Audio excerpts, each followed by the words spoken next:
It was 26 years ago, August 5th, 1962, that Marilyn Monroe said goodbye to the world, and the world said goodbye to Norma Jean. Her death came as a shock to her millions of fans who worshiped and adored her.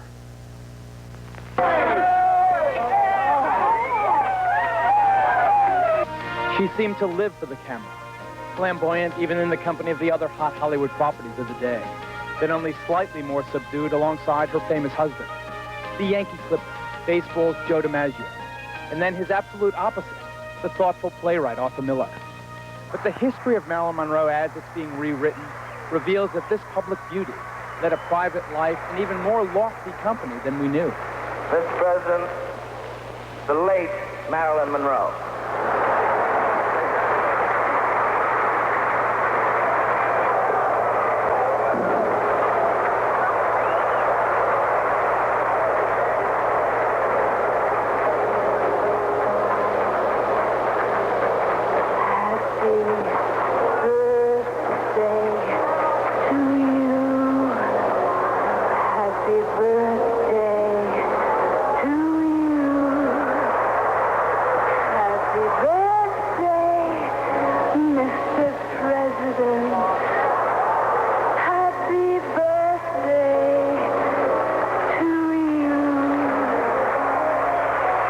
After today's show, you'll never again look at this old film as simply a birthday greeting from a Hollywood sex symbol to the president. I can now retire from politics after having had a happy birthday sung to me in such a sweet... The birthday boy, JFK, was allegedly at one time Marilyn's lover, as was his brother, Robert, the Attorney General of the United States. But in spite of these friends in high places, or according to one of our guests today, because of them, Marilyn was found dead in her Hollywood home in 1962. By her side, a bottle of sleeping pills. Until recently, her death was considered strictly a suicide. So was Marilyn's death a suicide, or was it something more malignant than that? Was it, as our guest today will allege, murder? Jack Clemmons was a sergeant with the Los Angeles Police Department 26 years ago, when at 4:25 on the morning of Marilyn's death, he got the call to come to her house. He was told that Marilyn had committed suicide. Bob Slater claims that he was married to Marilyn for a brief time. In any case, they were friends up until the time she died. He is now sure that Marilyn's death was a murder.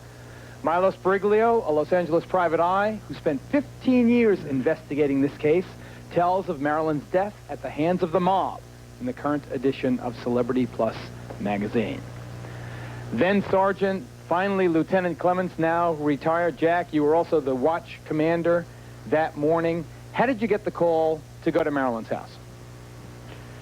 Well, I picked up the phone, and Dr. Greenson was on the phone, and he said, Marilyn Monroe's dead. She's committed suicide. And that woke me up. And I said, what did you say? And he repeated it. And so I took down the address, and I decided that I didn't want to do anything about it until I would made sure that the situation was as it was being reported. Who exactly called you? Dr. Greenson. Her doctor? Her psychiatrist, Her yes. psychiatrist, right, okay. So I jumped in the police car and en route to the address. On the radio, police radio, I had one sergeant meet me at the address and a radio car meet me at the address. I arrived there and was admitted to the house by Mrs. Murray, the housekeeper, and her companion, and I was shown into Marilyn's bedroom. Marilyn was laying catty-corner of the bed in a soldier's position face down, with her hands at her side. A soldier's position? You mean like her body was stiff, sort of? Her body had been stretched out, and she was laying face down. Did that seem a natural pose for a suicide to assume? No, no one would die in that position. And I mean, of course, knew that she'd been placed in that position by the doctors. Right. But I didn't particularly object to it at that time. I wanted to know what happened, and I began to ask questions. And Mrs. Murray told me that she had became aware that Marilyn was still up around midnight. The light was on under the door, her bedroom door, and she tried the bedroom door, and it was locked. she became concerned and called Dr. Greenson, who lived about 5 minutes away. He came over and broke the window outside to gain entry and found Marilyn laying on the bed dead. At which time he called Dr. Eckelberg, Marilyn's physician, and he lived in the immediate vicinity too. He came over and pronounced her dead. And of course, this is all taking place shortly after midnight. I wanted to know why it took till 4:25 to call the police. Why? Why the 4-hour delay? That's what I wanted to know. And no one wanted to answer me. I was being ignored, but I pressed for an answer, and finally Dr. Greenson spoke up. He said they had to get permission from the publicity department of the studio before they could notify anybody. Well, now that's not an answer. That's an absurd statement. But I decided to let it pass, and I thought the detective, who was en route by this time to investigate the matter, would explain it, and whatever the explanation was, there it would be. Well, what happened to the detective, they simply changed the story. They did not, Mrs. Murray did not discover it shortly after midnight, as I had been told, but she discovered it shortly after 3 a.m. All right, wait, I want to stop you there, Jack. Are you saying that the story you were initially told as the first officer on the scene was later changed when the investigative detectives arrived? Yes, that's exactly what happened. And that the time of death was then brought forward more than 3 hours? Yes, that's true. So that the time of death and the time of notification to the police would be less than an hour? Something like that. And therefore, if the second version were correct, it would be entirely reasonable? Yes. But if the first version were correct, the body sat there for over 4 hours and the cops were never called? That's right. Before you go on with the scenario, let me just ask you, did the tableau, did what you saw, did the scene seem natural to you?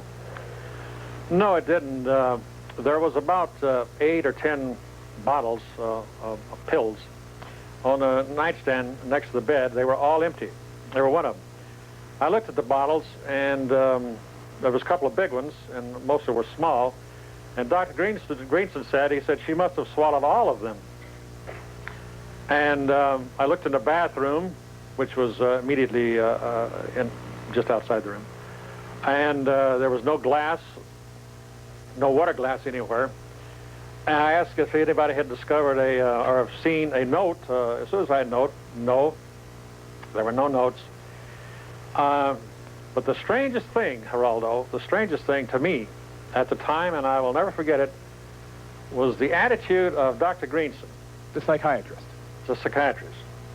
He was cocky, he was sarcastic, he was derogatory, he treated me with contempt, and he didn't get under my skin. I just simply kept looking at the man and trying to figure out why in the world is this man evidencing this attitude, because it doesn't fit.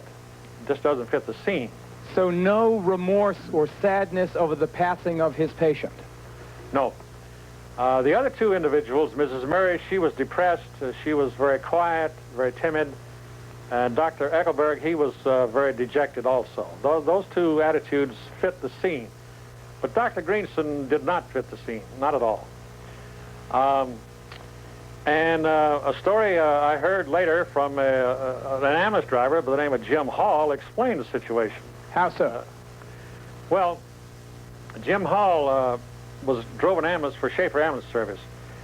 Now, I knew that there had been, or my investigation later on, there had been an ambulance there, but we never were able to confirm anything until a long time afterwards, because Jim Hall said he always thought what he saw was an accident. An ambulance had been there before you? Yes. How long before? He said he got the call around 3 a.m. He arrived at the scene, and Pat Newcomb, who was a publicist, he said she was out on the front lawn in her skivvies and housecoat, yelling and screaming hysterically, she's dead, hurry up, hurry up. They ran inside, and Marilyn Monroe in another room, not the room where I saw her in, but in another room, and he said she was in very bad shape from an overdose of barbiturates. They grabbed her, put her on the floor, and began working on her. 2 men walked in. One, a plainclothes man, and another in the uniform of a Los Angeles policeman. The ambulance driver said he thought, well, they're both cops. One's a plainclothesman and one's a gun. Now, we know that Fred Otash, who was an ex-policeman who ran a private detective agency, sent the individual, those individuals. But the ambulance driver continued working on Marilyn. And these two men came and they just stood there. And he said they were bringing Marilyn around. Her color was coming back and she was beginning to look good. And he said, well, he said, if they let us alone, we'd have saved her. But he told his partner, he said, run get the stretcher. We're going to take her to the hospital. His partner split to go get the stretcher. At that time, a door opened and a man walked in. He didn't know there was anybody else in the house. This man was a doctor. He said, I'm a doctor, I'm taking over. He had a doctor's bag with him. Now, Jim Hall said later he saw a picture of Dr. Greenson and he said, that's the man. Well, of course, an ambulance driver is not going to argue with a doctor. So the doctor took a heart needle out of the bag, filled it with a fluid. He positioned himself over her body. He moved the left breast, went up into the crease under the breast, and went in. He hit a rib, and he had to force it past the rib or through the rib. He emptied the fluid into the heart, and Marilyn died like that. And Jim Hall said, I thought I saw an accident. I thought, you know, the doctor was really trying to help her, and him and his partner packed up and left. And you arrived on the scene about an hour later. Yeah, but as they were leaving, they were going out the driveway. He said the coroner was already there. He said he knew the man. He's called him by name. He said, how the hell did you get here? She's only been dead about 10 seconds. And the guy made some joke or something or other that I don't recall. But then Jim Hall and his partner, they left. Apparently Pat Newcomb left. Mrs. Murray then showed up someplace or other. And the coroner, who was there at that time, he split. And at 4:25, the call came in, and I went up there.